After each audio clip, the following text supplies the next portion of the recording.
Hi, I'm Suhana Chikatla, and my topic today is English terms, English grammar, English accent 2.0, hegemony through language variations, communications, and miscommunications. Let's look at this example. Irish American grammar, the word bring and take. Joanne says, "Do you have a car seat?" And Rachel replies, "Yes, would you like to bring it with you?" What mistake has Joanne made? Take and bring. Just like the Irish, many Americans use this term, bring, for both operations of transport, take and bring. Bring puts the emphasis on the object going to somewhere with you. Take puts the emphasis on the object coming from somewhere with you. Let's look at another example. Joanne asks, this is somebody from Alabama, "Have you checked the weather?" Rachel answers, she's from Michigan, and she says, "Yes, the weather is supposed to be great." English rule for the or the sound is usually used before a consonant. So you say the book, the cat. The sound before the vowel, the apple, the elephant. And that's the difference in this case. Let's look at another one. Common mistake people make with two, and two. Joanne says, "I think we have two tests tomorrow too." And that's a text she's sending her friend Rachel. And Rachel says, "Yes, two tests too." Two are homophones. They sound alike with different meaning. Preposition to refers to place, direction, and position, while adverb to means also very extreme or additional number two, which is two. There are many terms and phrases that are used in America. Some of these are piece of cake, break a leg, knock on wood, and there are much more terms that are used. Now let's look at some of the comparisons between Hindi language, one of the languages in India, and English. So if you look at English, we have 21 consonants and 5 vowels. But in Hindi, we have a lot more. We have 34 consonants and 11 vowels and 8 diacritic marks. So these are really helpful when kids learn the language. It becomes easier because there are differences between different sounds. I thought this was cool to look at. When you look at Indian letters and Western letters, how they fit into the Indian language, how they are written, and how they are transcribed. Now, when you look at this screen, in the Hindi language, there is a distinct letter for almost every sound. For example, the first sound, per sound, and the first sound both have distinct letters. And C and the ch sound both have distinct letters. The S and the sh sounds and sh sound both have distinct letter. The only problem we see is V and word. We have the same letter for V and word. That's why many people they say, "Oh, my doctor always says vomit instead of vomit." And I have always heard many people talk about Indian accent, and they always bring up the V and the word W sound because that's the only letter that we have is W in for both V and W. So there are three distinct things that we see in the Indian language: the Indian terms, Indian grammar, and Indian accent. So let's call it English terms.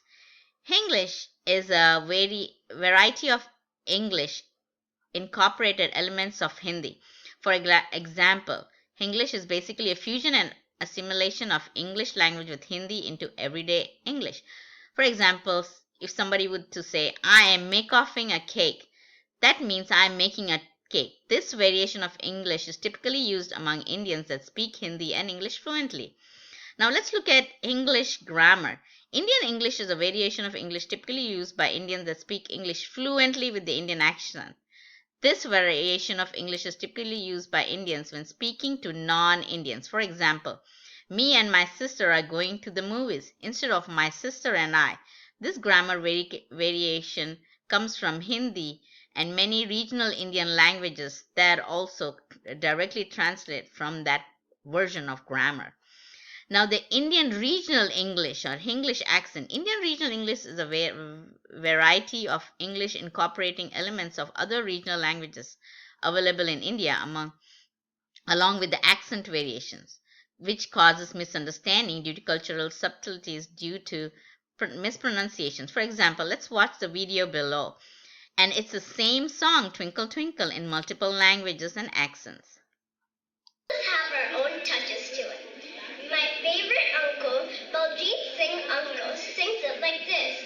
Oh, twinkle, twinkle, oh, twinkle, twinkle, little star, I wonder what you are. Up above the world, so you're like a diamond in the sky.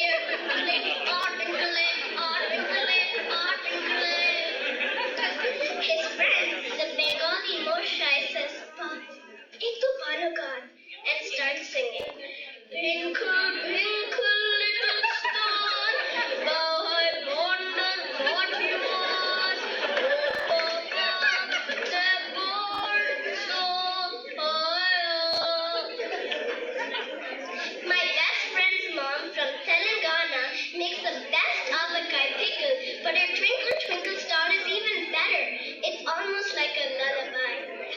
Twinkle, twinkle, little star, how I wonder what you are. Up above the world so high, like a diamond in the sky. The Gujarati by Keshubai Patel, owner of Patel Brothers and many motels in New Jersey, thinks this would sound great for Garba. Twinkle, twinkle, little star, I wonder what you are. Twinkle, twinkle, both my grandparents are from Tamil Nadu. One day, my grandpa called, Purna, Ingava, Ipadi. This should be sung in Carnatic form, either in Kalyani or Vasanta. Since my wife's name is Kalyani, let me sing it in Vasanta. Samagamadanika, Sanidamagarisa, twinkle, twinkle, little star. How I wonder what you are. Up above the world is so high, like a diamond in the sky. Twinkle, twinkle, little star. Then our very own Durga Mantra Purohit thought this would be a great mantra for universal peace. Twinkle, twinkle, little star, how I wonder what you are. Up above the world so high, like a diamond in the sky. People other than in India still do have their own touches to Twinkle, Twinkle, Little Star. My best friend from Georgia sings it like this. Twinkle, twinkle, little star, how I wonder what you are. Up above the world so high, like a diamond in the sky. Similar to the American terms that I use in US, we have Indian terms too, the English terms. Something like only. So usually people end their sentence with only. I'm here only. Pen is here only. Or stuff like me and my friend instead of my friend and I. Another big term is brinjal. Brinjal is eggplant in America, but in India it's bangan. So brinjal was something that was created when the Britishers came and they couldn't understand what they were saying when they said bangan, so they made it as brinjal, just like how Bombay, when the Britishers came, they called it, it was Mumbai and they started calling it Bombay. So some of these terms were recreated when the Britishers came. Language and communications, although different, tend to coexist most often. Now, language communication can be affected by many variables. English is often considered as an official, common, global, or world language, but its communications varies from person to person depending on its cultural usage or practices.